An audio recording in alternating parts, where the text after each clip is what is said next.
Today I'm joined by Mark Bidewell. Mark is the managing director at Made by Bison, who help growth-minded businesses attract new, loyal and profitable clients, create brands that stand out in a crowded space and achieve business growth objectives. So welcome, Mark. Hi, Simon. Nice to see you. And thanks for that lead in. That's made it a little easier for me. So thank you very much. Great. Well, look, I've given a bit of an overview of what Made by Bison do there in terms of, attracting loyal customers, creating brands. But tell us a bit more about Made by Bison and what you actually do.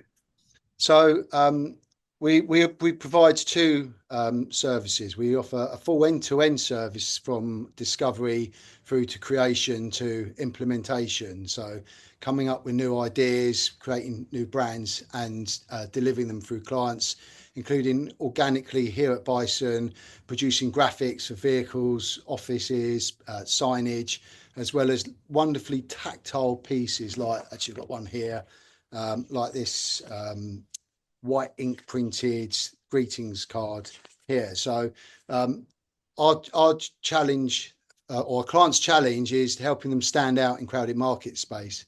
And by doing that consistently helps them really get the edge. So that's what we do. And let's focus on that before we get into some other things. But in today's market is really crowded. There's a lot of competition out there, not necessarily competition in the same sector, but competition for a limited amount of money or cash flow. So how important is it, Mark, for businesses to stand out? Massive. I think every industry and environment's a crowded space now, and not just standing out, but building and maintaining trust is important too. And we can't help it. We do prejudge things, and it could be a spelling mistake, it could be inconsistencies in the look and feel of the message or the brand. Being consistent and persistent is really important. So by us identifying with our clients every touch point on the journey, putting them all together and making sure that they're relevant with where they sit in their market and making sure that they're delivered consistently, and that we build in things to make sure that moving forwards that's maintained is really important. And because when we think about the top brands, we all know when we name a brand that stands for something, whether it be Nike or McDonald's or any of those type of things, or even, the luxury brands, Cartier, Rolex, all those sort of things. We associate something with those brands, don't we? And that's really important when somebody sees a brand that they associate, because you use the words that they trust the brand there. Sure. That's massively important, isn't it? That people see a brand, they see consistency, and that brand tells the story that that company wants it to tell to their potential clients.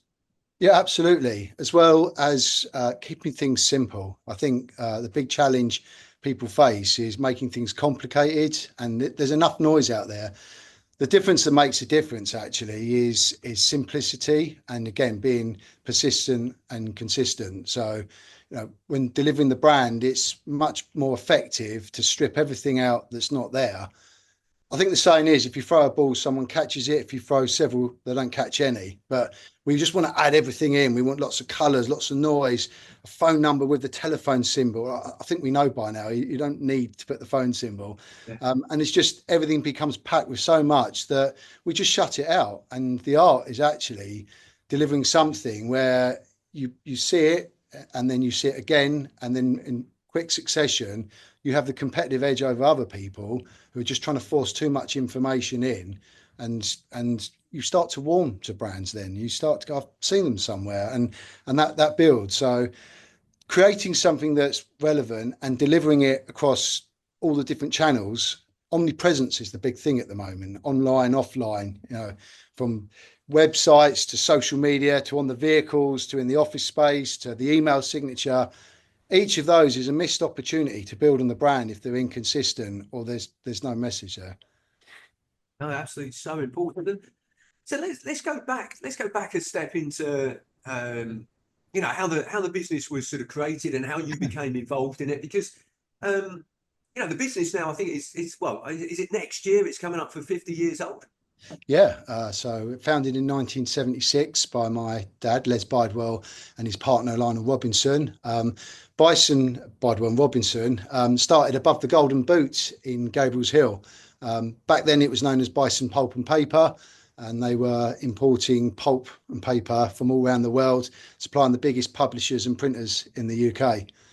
I joined the business at 16, and my first role was delivering paper to local businesses. I then sort of moved into a more sales role. But my epiphany actually was in the stationery shop, when every now and then I'd walk into the shop, and what we would call a walk-in customer, someone just coming in for a photocopy or some stationery, I'd get involved in a conversation, and that conversation would lead to a more positive outcome. They typically spend more than they originally planned, but they got more than they wanted, but they left with a smile on their face. And it was that defining moment that it was not about making a sale. It's about how we made people feel, which really resonated with me.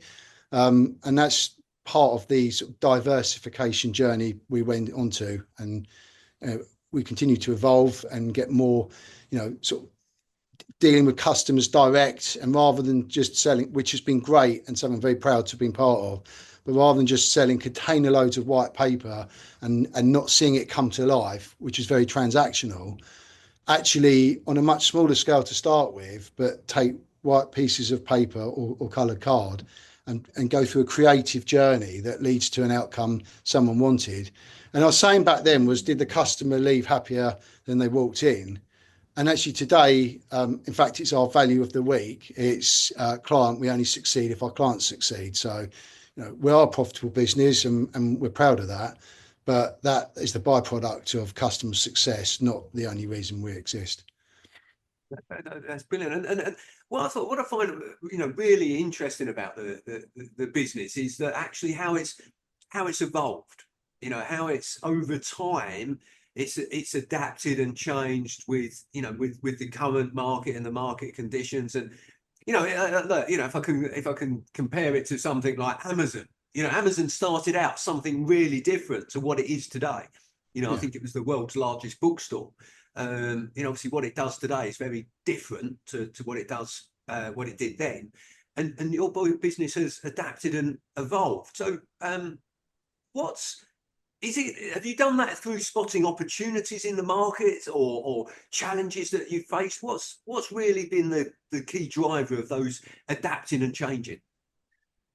Yeah, absolutely. It's been two things. It's one, it's being in line with what we're passionate about, which is solving people's problems and being able to get that real-time feedback. Obviously, working with businesses and individuals to help them stand out, to grow their business, to create a new look and feel of the business, and to support the delivery of that, we get real-time feedback, and it's really fulfilling. Also, as we see people asking for the same things several times and us saying no or recommending someone, it doesn't make good business sense to keep doing that. And the answer is yes. What's the question? So if someone asks for it, we need to be able to invest and train, obviously, the capability in-house to do that, including our most recent deliveries in the last couple of weeks of our records investment in plant and technology. So it went from putting sort of photocopies onto print to then there was a print shop around the corner. We used to take them, get them to cut them for us to make them as leaflets to business cards, to then buying up another print business and bringing all of the plant and like shared knowledge sort of came in accelerated, to then we were printing and mounting onto boards, to then putting boards to fit to walls as signs, to then installing it. So we've got wider, but today we still make sure we're really clear if we're good at it or if we're not. So we will partner people if we're not, or just recommend someone rather than be a jack of all trades. And I think that's an important thing to differentiate, is the difference between diversification and just becoming a jack of all trades. So yeah, that's just an important thing. Yeah, no, key point. I absolutely, yeah, key point. And look, I know, you've mentioned it, a number of times how important your customers are and your clients are to you. solving their problems. I know how important your team is and culture within the business. So tell us a little bit more about the Bison blueprint, because I know this is something that runs through everything that you do. Yeah. So as I said earlier, there's two extremes. There's the one where we go from discovery all the way through to delivery. In fact, beyond delivery, there's maintain. So we might do a discovery workshop with a client. Then we then, from our findings, present ideas of rationale. We then work with them to deliver something through that would lead to them having digital assets they can use and printed assets that we or someone else would deliver for them. And then at the end of that, once that's been done, there's a process attached to making sure that that's maintained rather than it's a fad or a trend, if you like, and drops off, which can happen with so many things. So it's our four-step methodology is define, create, make, achieve. So start with the end in mind. What does good look like? We've got some great competitors out there. Our difference for us is our interest isn't in the output, it's in the outcome. So we print, we design, we do signage, but for us, one of our values is we only succeed if our customers succeed. Being rewarded for something that's not going to help them is not supporting the outcome, is supporting the output. And that might be keep the press busy or the studio going. And again, the profit's a byproduct for us. So by following that four-step methodology, it's obviously much deeper if someone's going to go for a full rebrand delivery piece with us to if someone just walks in for a set of business cards. But even if they walked in for a set of business cards, we would still at surface level, discover, define who are they, what do they do, what do they really need, create, obviously we'll create something if they're happy with it and that's validated, box ticked, then we would make and then make sure obviously it achieves what they want. One of the things we also have is it's on our website, it's on all of our proposals, is a total satisfaction guarantee.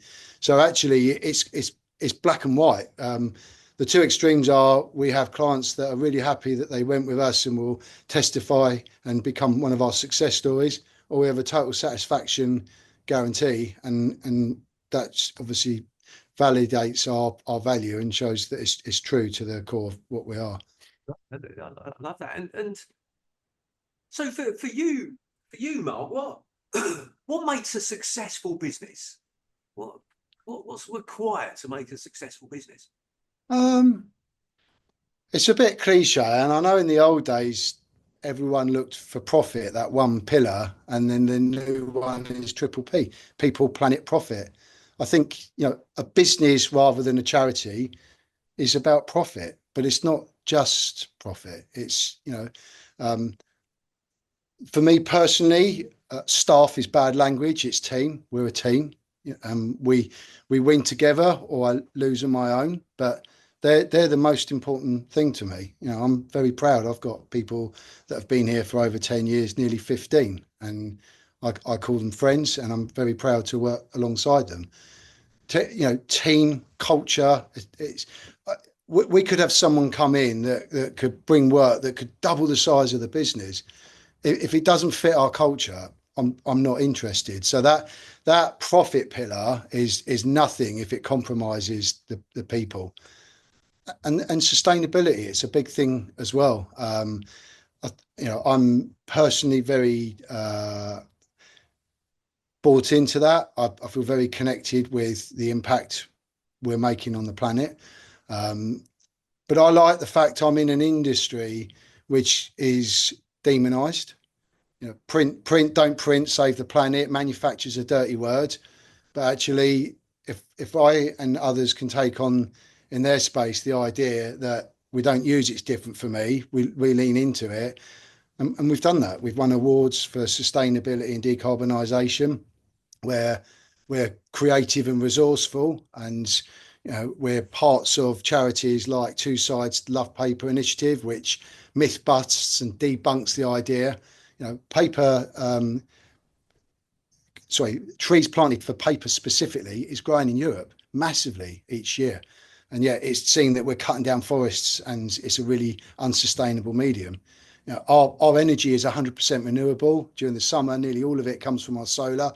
We produce from responsibly sourced materials. We use plant-based inks, zero to landfill, minimal waste. And again, will invest in things, but we promote being creative and resourceful. And also, I'll just say really quickly on that piece, it's not about being righteous or demonizing. I think, and I learned this from B Corp actually about the different levels, and I actually added one. So there's climate curious, climate committed, and climate courageous. And generally, you find that people that are curious feel intimidated by what's there, so don't do anything or worry. And you might get at the courageous end people like all in their little circles, so that it's kind of very divided.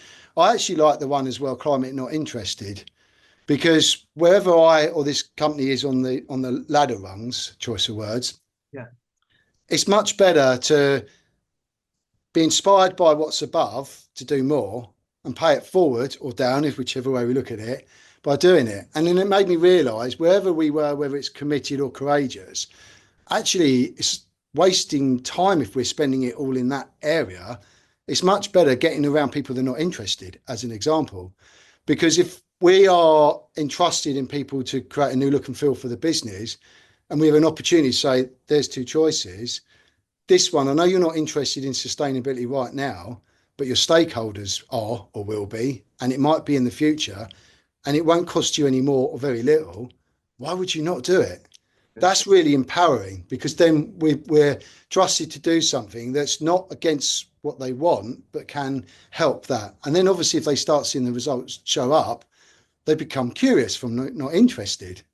And then if that starts to go really well, they go from, curious to committed, and then so on. And it's not just obviously in sustainability, it can be in any space. But coming back to that original story of selling white paper by the container load, compared to doing that now, and adding to it that we celebrate the people we work with and they will validate it, that's really, really, really fulfilling and brings joy. So people, planet, profit, and those all together is it what makes work great, really great.